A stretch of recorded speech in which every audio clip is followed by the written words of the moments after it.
So here we have the Volkswagen Golf GTI DSG, which is the automatic on a 20 plate. I'm going to start off by showing you around the outside of the car, and then we'll hop in and run through some controls on the inside. But from the outside, you can see it's a 5-door car with alloy wheels. Let's start off inside the boot and then work our way around the rest of the car from there. So as we approach the boot, you can see that we have reversing sensors. Plenty of boot space as well, along with that 60/40 split folding rear seat, should you wish to increase that space even further. It's also got a ski hatch as well, and then underneath this tray section, a space saver spare wheel. Okay, so we're just going to work our way back round to the front of the car, and then we'll hop in and run through some controls on the inside.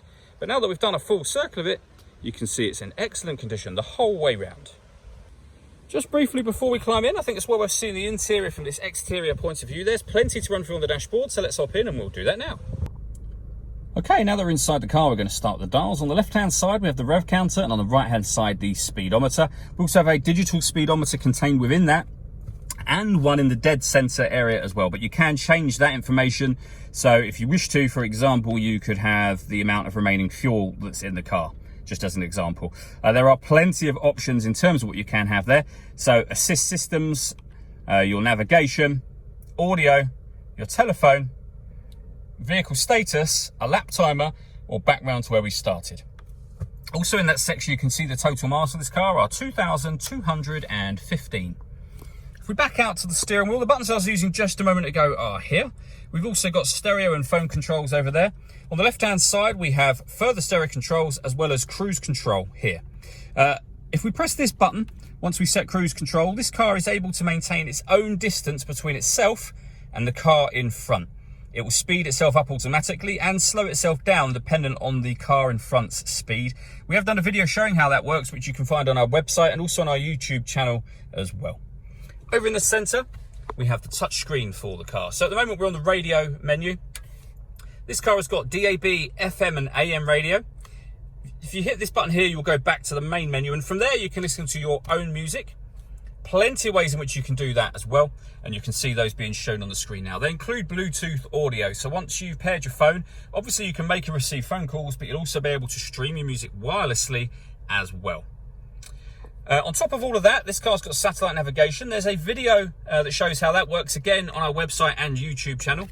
If we put the car into reverse, we also have a full colour reversing camera with guidelines showing you what direction the car is headed in relation to the image that's being shown on the screen.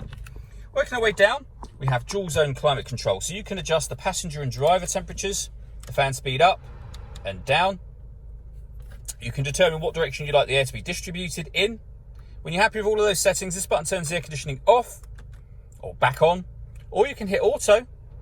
When you do that, the car will take full control of the fan speed to maintain the temperatures that you've asked for. To override it, just readjust the fans yourself and you'll see that auto is now turned off and we're back into a manual mode again.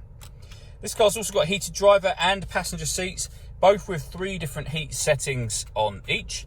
This cubbyhole section here opens up, and inside there you'll find the USB input for your music and some storage as well, of course. We then have the gear lever for the fully automatic gearbox and the buttons either side of it. So firstly, this one will turn the parking sensors on and off. Over here, we can turn the traction control off. We can turn off the stop and start. This car's designed to cut out when it's stationary in traffic to save you fuel. I've just turned that system off.